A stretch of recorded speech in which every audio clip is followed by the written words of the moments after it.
Hey Josh, what's up? It's Zach, obviously. I really appreciate you, man. Thanks for being a fan. And also, if you're wondering if it's why it's dark where I am right now, it's because I'm on tour. I'm a musician. It's super late right now, but basically, I wanted to get this out to you. I wanted to answer your question. You said, Zach, what is one of my favorite memories or moments from filming Wimpy Kid? And I mean, how much time do you have?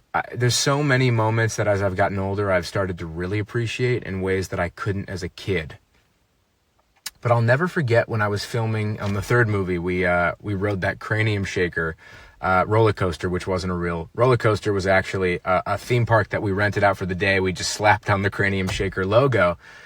And I was super scared. But the producers bribed us with iPads, us meaning Robert and I, who plays Rowley. And I said, if you go on it, we'll give you iPads. So at the time, that was the cool new thing. And we did it, and I ended up having an amazing time. And I think what I remember so viscerally about that was like, the theme park was shut down just for us. So we had like 2 hours to go on everything, no wait times, no nothing. And it's like something that I look back on in my life. It's just like, when does that ever happen? When do you get to have an opportunity like that? So there's a lot of moments like that, a lot of gems. I could go on forever, but that one has stuck with me into adulthood. So wherever you are in the world, Josh, I appreciate you. Thanks for, like I was saying earlier, being a fan. And don't get the cheese touch, all right? Hey Josh, this is Rob, but I guess you already knew that.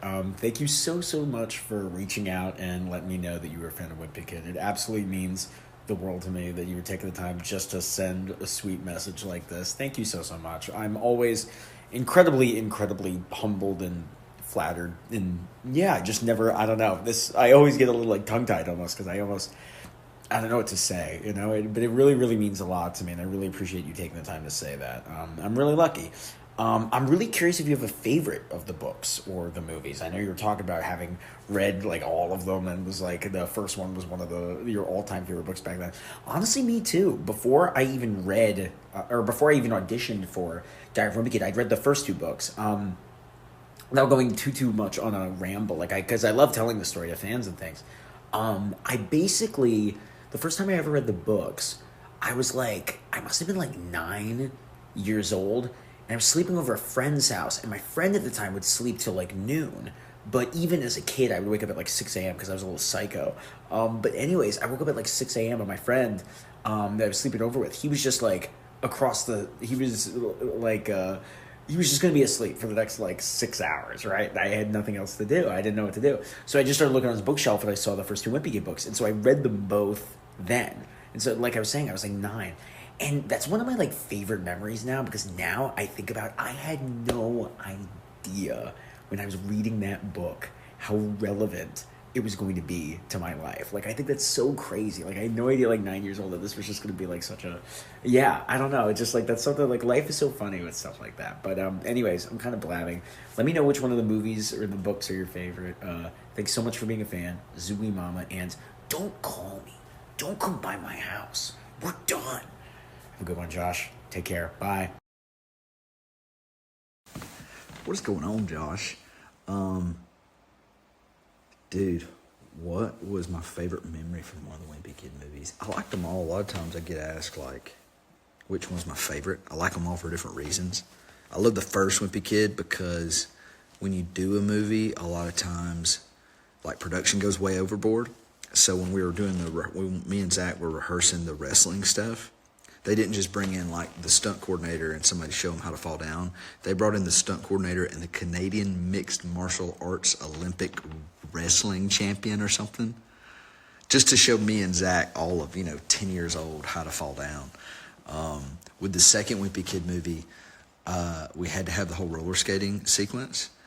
So they let us rehearse with the Vancouver female roller derby team for a week, just so like we knew how to skate around for another week. Which I grew up like as a kid in Alabama. You go to like the skating rink for your birthday when you were like 6 or 7. So like I knew how to do that.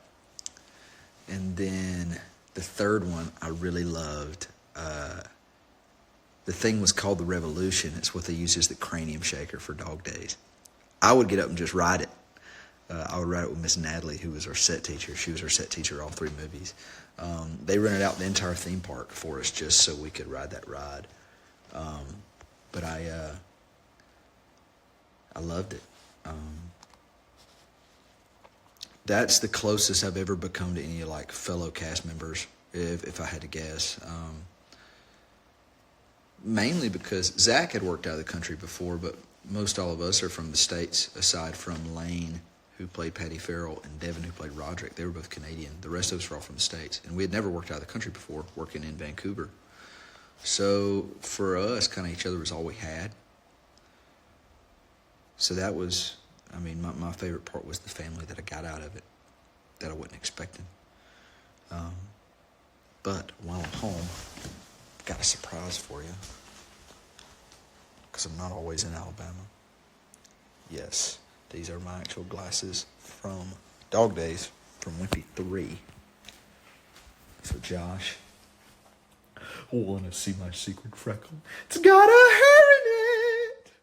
That scares me that I can still do that. Man, I hope you're doing so well. Thank you for just still loving the movies and the books. Because it's not something that we ever thought would, be halfway relevant 15 years later. God bless you, my friend. Have at it. Take care.